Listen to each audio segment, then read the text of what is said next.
na ito pong project na to ay tapos na. Your Honor, it is the attachment of the certificate of completion is based on the certificate of final inspection conducted by the team. So, ang ibig po ninyo sabihin, nagbe-base lang kayo ng pag-i-issue ng certificate of completion base sa attachment at hindi po base sa inspection na ginawa po ninyo. Yes, Your Honor, because I presume... So, lahat po ganun na ginawa ninyo? Kahit na isa, wala po kayong tinignan. The DPWH and Sims Construction Trading worth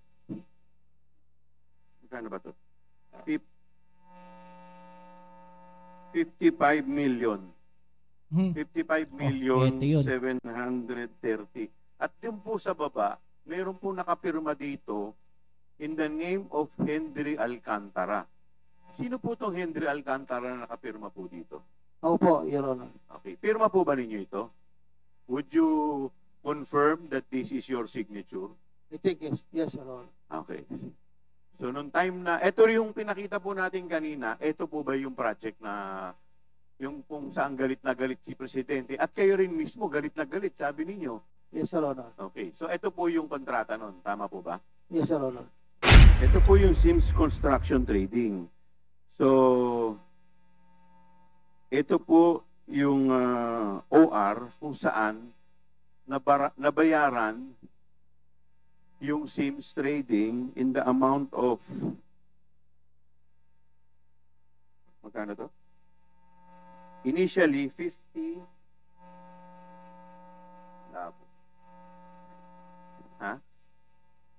Initially 43 million at yung pangalawa pong OR bilang second and final billing, yun po yung balanse. So, ibig sabihin, nabayaran po sila. Tama po ba? Yes, Your Honor. I think. So, paano po nangyari yung ba't nabayaran po? Eh, wala naman pong kahit na isa. Ghost nga po eh. Familiar po ba kayo dun sa project na yan? I think it's in Kalumpit, Your Honor. Kalumpit. Tama po kayo. It is worth 96.4 million river protection structure in Bulusan, Kalumpit, Bulacan. So, ito po yung contract agreement po. May pakikita po ko sa inyong contract agreement. Ayan po, yung contract agreement between the DPWH, duly represented by Henry Alcantara, and St. Timothy Construction Corporation. Doon po sa next page, may pangalan na naman po muli na Henry Alcantara at sa ibabaw po nun may pirma. Do you confirm that this is your signature? Yes, Your Honor. Okay, thank you.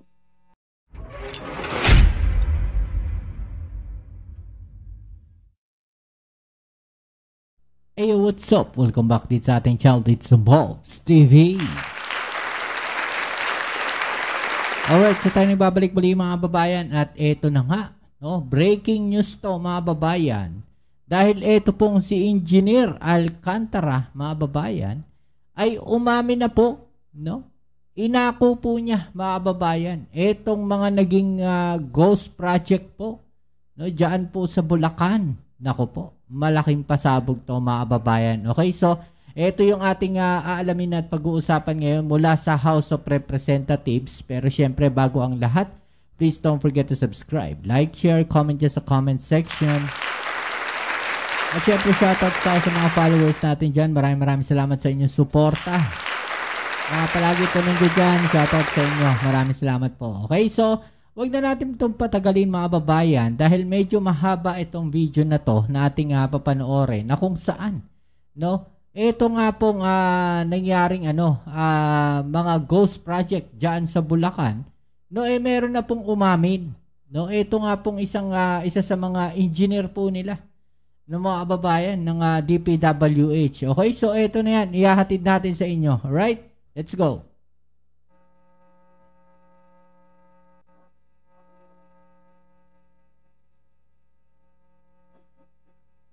May I know if nag-take na po ba siya ng oath? Yes, Nakapag-take na po ba kayo ng oath? Mr. Alcantara has taken his oath. Okay, You may thank proceed with the questions, Chairman Chu. Thank you. Mr. Mr. Alcantara, are you an engineer by profession? Yes, Your Honor. Thank you. Taga saan po kayo, Mr. Alcantara? I'm from Bulacan po. Saan po Your sa Honor, Bulacan? Mr. Chair. Saan po sa Bulacan? I'm from Bukawi, Bulacan po. Bukawi. Pwede ko po bang malaman kung kailan at kung saan po kayo nagtapos ng inyong engineering course? Graduated from University of Santo Tomas po. UST. Yes po, Your Honor. So kayo po, kailan po kayo nagsimulang magtrabaho sa DPWH? 1994 po, Your Honor. 1994. 94. Ano pong unang posisyon na hinawakan po ninyo? I was nagsimula po ako, job order. Ang item ko po ay laborer 1, naging laborer 2, naging engineer 1. Every 6 months po because I was a casual employee at that time. So at present po, ano po ang inyong posisyon ngayon? Before po ako ma-relieve, I was appointed as OIC, Assistant Regional Director sa Region 4A po. AR Calabarzon. ARD, Region 4. Assistant Regional Director po. sa Region 4A po. 4A. Pero bago po ito, ano po yung naging posisyon po ninyo? I was a former District Engineer Bulacan First, DEO. First District. Yes po, Your Honor. So sako po ninyo yung Baliwag at saka yung Kalumpit. Yes, Your Tama po Honor. ba? Ah.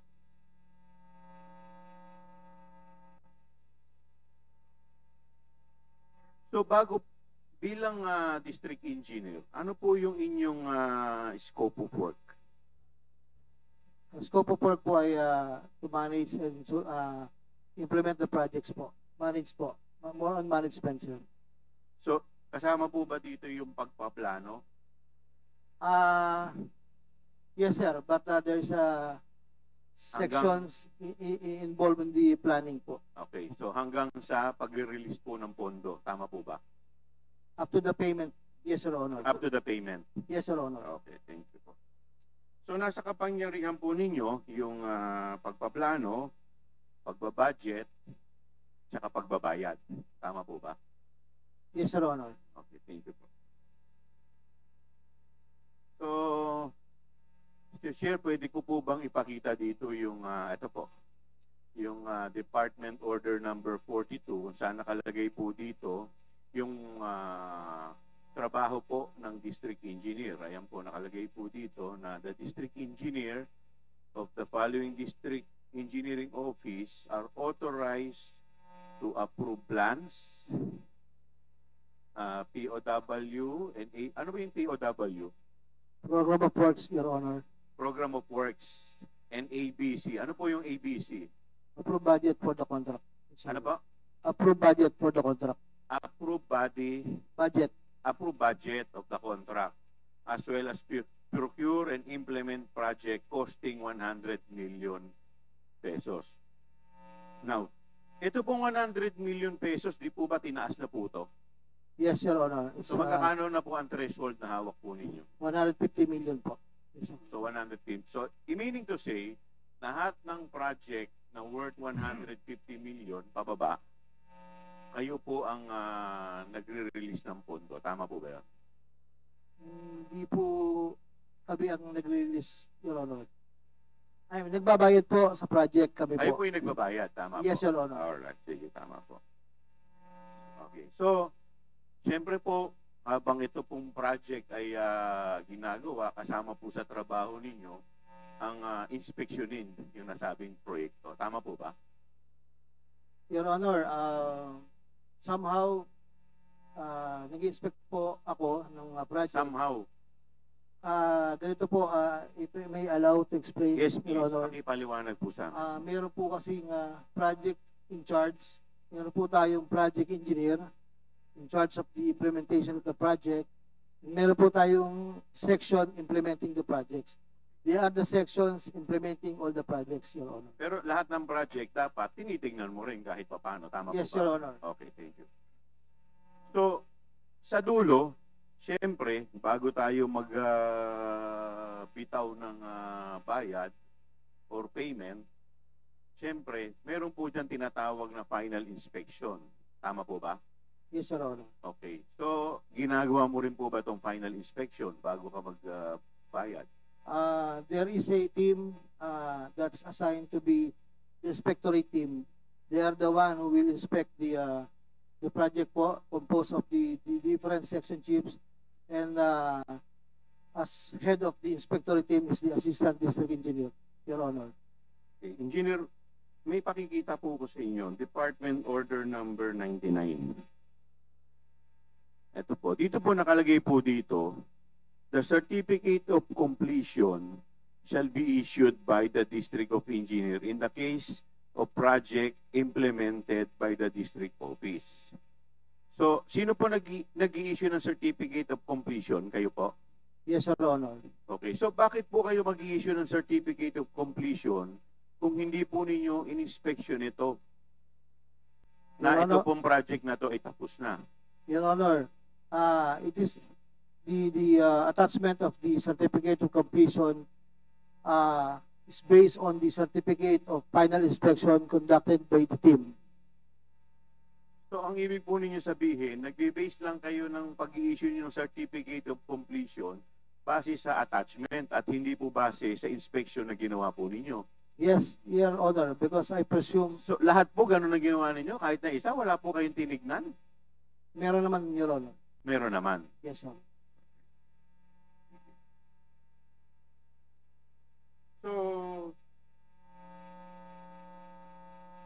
So is it safe to say na siyempre, dahil tinitignan ninyo yan, pag nakita ninyong kumpleto, i-release niyo yung certificate of completion.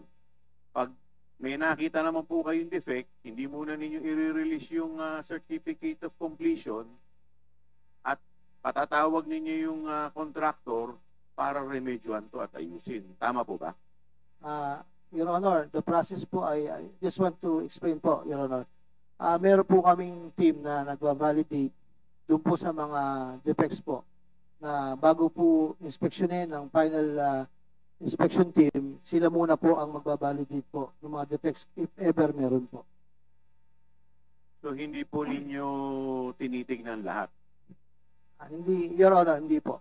Because, So basta issue lang kayo, naniniwala kayo dun sa papel na binigay sa inyo na kompleto, kaya mag-i-issue na lang kayo. yes, Your Honor, there is a presumed regularity of the documents presented to me, Your Honor. Okay, sige, pagbibigyan po kita dyan. Mr. Chair, alam po ninyo, yung sinasabi po kasi ni Engineer Alcantara ay hindi po masasabi natin na hindi po ito maliit na bagay. Kasi po, napakabigat po ng kanyang responsibilidad. Once he certifies, magre-release na po ng payment, yung pera. So, yun po yung nagiging basis, yung certificate po niya, yun po yung nagiging basis ng releasing po ng payment. Kaya, alam po ninyo, no less than the good president went to Bulacan personally to visit the project. At ang ating pong Pangulo mismo ang nagsabi na substandard daw po itong proyekto. Ito po yung release po ng inquirer at sinasabi po perfect example of abuse. Ito po ba under po ng engineering district ninyo? Yes, Your Honor. Now,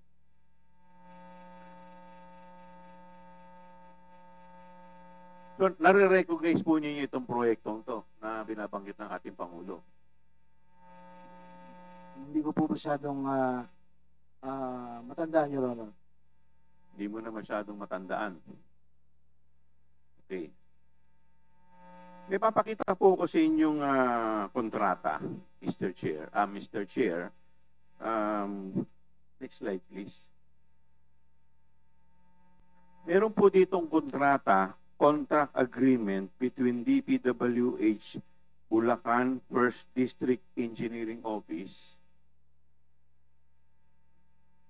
Next slide, please. Next slide. Before proceeding to the next slide, I think we have to make a record. Ayan na po.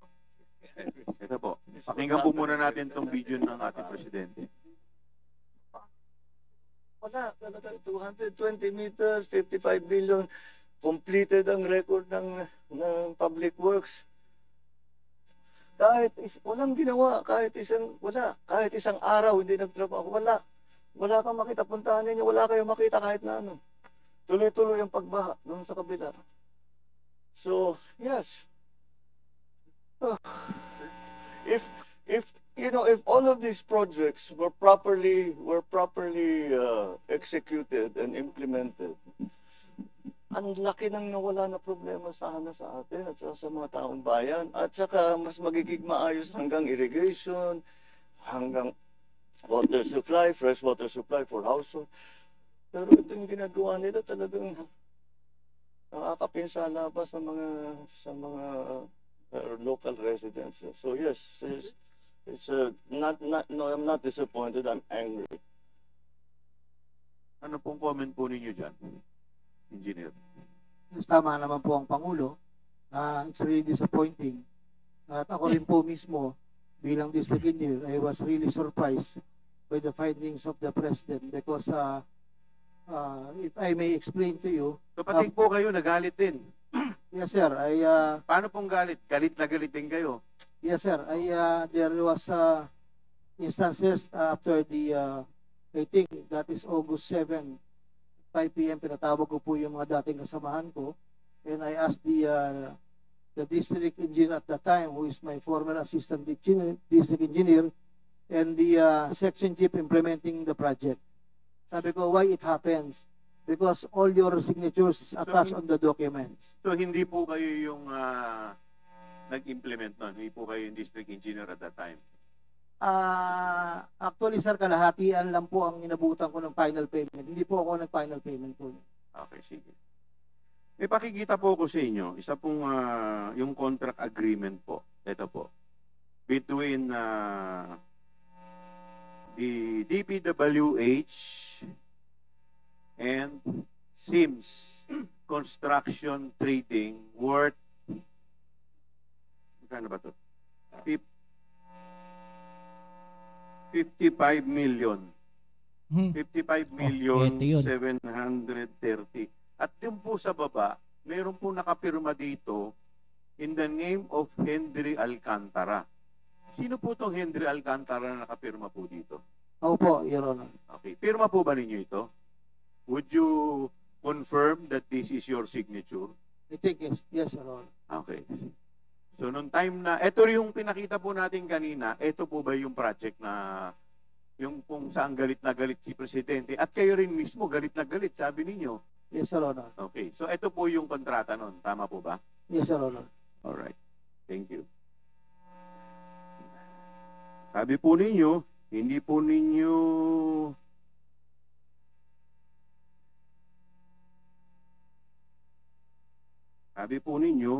galit na galit kayo. In fact, hindi nyo kalahati lang sa inyo. Tama po ba? Yes, Your Honor. Okay. At pwede pong next slide yung bayad. Ito po, may pakikita po ko sa inyo. Ito pong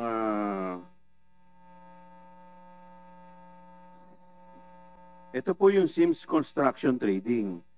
So, ito po yung OR kung saan nabayaran yung Sims Trading in the amount of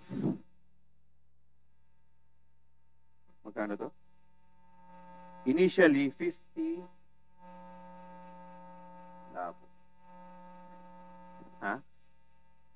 Initially 43 million at yung pangalawa pong OR bilang second and final billing, yun po yung balanse.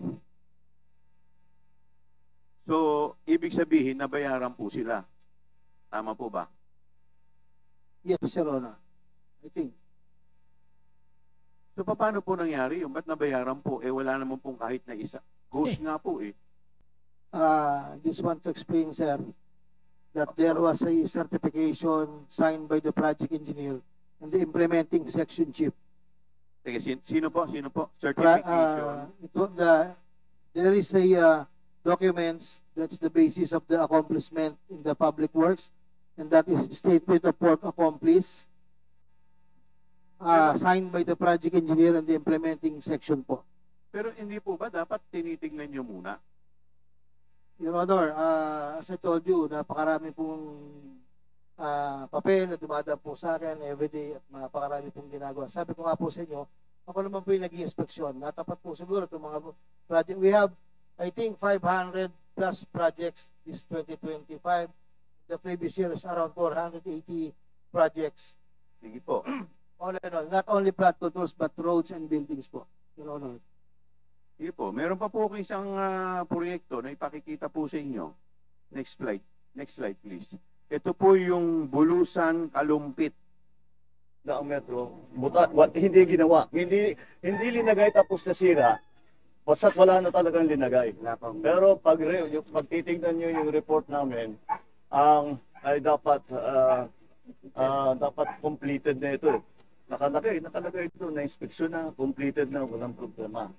Tapos hindi lamang sa hindi yung mga wala, ito naging kasama na parang ghost project na itong mga hindi lang ito may butas ano. Teka mo, meron pa. Butas-butas pala itong dike na ito. Dapat buo ito dahil sa report namin completed ito. Bukod pa doon, may question sa kalidad ng ating flood protection dahil yung bakal na nandun sa loob parang hindi na nakapaon sa lupa. Kaya dumadaan yung tubig sa ilalim naman. Dumadaan, pumapasok ang tubig. Tingnan naman ninyo. Kailan last time na ulan dito na malakas? Yung bagyo. Yung last time yung bagyo. Yung mga habagat to. Yung habagat dito. Nakita naman ninyo pagpasok namin dito. Tayo lahat. Puro parang swamp na ito. Hindi na puro tubig lang na makita mo. Kaya dapat yan po. Familiar po ba kayo dun sa project na yan? I think it's in Kalumpit, Your Honor. Kalumpit. Tama po kayo. It is worth 96.4 million river protection structure in Bulusan, Kalumpit, Bulacan. So, ito po yung contract agreement po. May pakikita po ko sa inyong contract agreement. Ayan po, yung contract agreement between the DPWH, duly represented by Henry Alcantara, and St. Timothy Construction Corporation. Doon po sa next page, may pangalan na naman po muli na Henry Alcantara at sa ibabaw po nun may pirma. Do you confirm that this is your signature? Yes, Your Honor. Okay, thank you. Alright, so yan muli mga babayan. Grabe, no? Makikita ninyo, pirmado niya, no? Pero hindi niya alam, no, kung tapos na yung proyekto o hindi. Kasi hindi naman daw lahat na i-inspect niya, no? Kawawa. Imagine ninyo yun, no? Gaya nun, 55 million. Mga babayan, ang laki pala ng down payment nito, nasa 40 million daw. No? Tapos wala naman nagawa. Diba, 220 meters, something yung dapat na gawin pero hindi nagawa for 55 million. Diba? So talaga naman nakakagalit at siya daw nagalit. Kaya lang, ang problema, mga babayan, hindi naman niya kasi in-inspect yung project. Hindi na masakit. Okay? So, ano masasabi niyo dyan, mga babayan? Comment na lang po sa ibaba niyo mga opinion at atin yung pag-usapan. Alright? So, yan muli. Maraming salamat sa lahat ng mga patuloy na kasuporta dito sa ating channel. Kita-kits po tayo sa ating next video upload. Ito muli ang inyong Kuya Mobs sa Mobs TV. Maraming salamat po sa inyong suporta. Alright?